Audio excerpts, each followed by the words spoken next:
It's time to take a look at the IPO pipeline. We've had a big year so far. We named some names. You had ARM, you had Kava, you had Instacart, Klaviyo, just to name a few.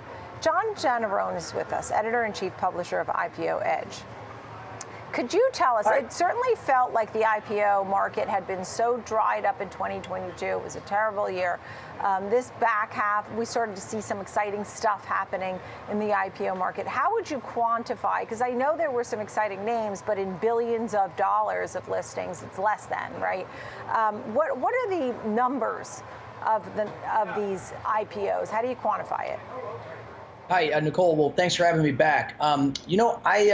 I was just looking over some notes here. I don't have the specific number, but as bad as 2023 was, I think it was a little bit better than 2022. You're right. We had a couple of huge names like ARM come out, but to be honest, Nicole, it was a bit of a disappointment. I remember being up there in New York with you guys when ARM listed and Instacart and so on, and some of those were pretty shaky out of the gate. So the good news, Nicole, is that it's pretty widely believed that 2024 will be a heck of a lot better. So we can get into that if you want. Yeah, and when you say better, are you looking at billions of dollars or are you looking at numbers of listings? Oh, well, both. But I mean, there's a handful out there that are already expected to be in the $4 or $5 billion range. So we can talk more about New Era, but Reddit, UL, some of these are pretty chunky deals. So what I expect to see, I mean, there were a lot of tiny IPOs this year that none of us would have paid much attention to. But the number of decent size IPOs will be hopefully dramatically higher. And there are several reasons for that, Nicole. I mean, for one, and in fact, we just hosted our annual conference down here in Palm Beach. We had the New York Stock Exchange, the head of U.S. listings.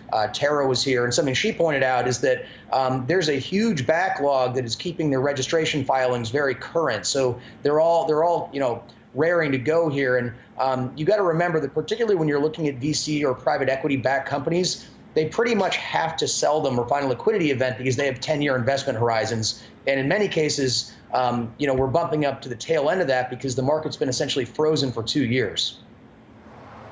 And so what names are you looking for? Give us some names to watch for 2024. Well, I thought for your viewers, we look at a couple that are household names. So we'll start with Kendra Scott. So Kendra Scott, as I'm sure many of you know, is a very, very fast-growing hot jewelry company founded by Kendra Scott herself, I believe in her bedroom in Austin 20 years ago. The valuation of that business was just $20 million 10 years ago. By 2017, through a private equity round, it was a unicorn valued at $1 billion. Arguably worth considerably more than that now. So Kendra Scott targets regular people. It's not just for the ultra wealthy. They do sell at places like Neiman Marcus, but they also sell at Target. So the idea, according to Tom Nolan, who I interviewed at our conference, is to target that 87% of the population that makes less than $100,000. So this company in the year through January, so that's mostly 2022, is already doing $400 million in revenue.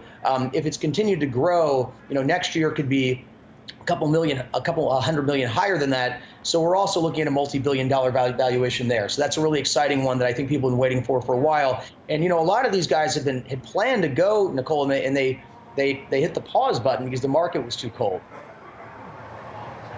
And then you have New Era, which I think is interesting. And Major League Baseball, NFL, NBA all hold minority stakes in New Era. Tell me about that IPO. Well, I think that's a really interesting one, Nicole, because that's a 100-year-old business, believe it or not. So it's still majority controlled or owned by descendants of the founder of the Koch family. So yeah, something that jumped out at me is that the company also has financial backing from Major League Baseball, the NBA, and the NFL. So brands like this that are very, very easily understood, have been around for a long time, I think have a really good shot at going public. I mean, you rewind 3 years ago, you had a lot of companies going public at huge valuations that were so young and so new that wound up, being disasters, frankly. So I think that these are the kinds of companies that we should expect to see coming out of the gates early on next year. And when we talk about upcoming IPOs, are you noticing some themes? Obviously, AI was a big theme of 2023.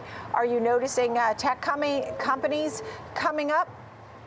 Yeah, well, I mean, there's Reddit, of course, is the big one that I think everyone's looking at. I wanted to emphasize the consumer companies as well, but certainly Reddit is one that people are looking at as far as the tech industry. But again, Reddit is kind of a consumer business, right? I mean, people know what it's like, they interact with it. So I think that the consumer theme is what I would emphasize most, and that's why I picked out those two first names. But Reddit, in a way, falls in the same bucket.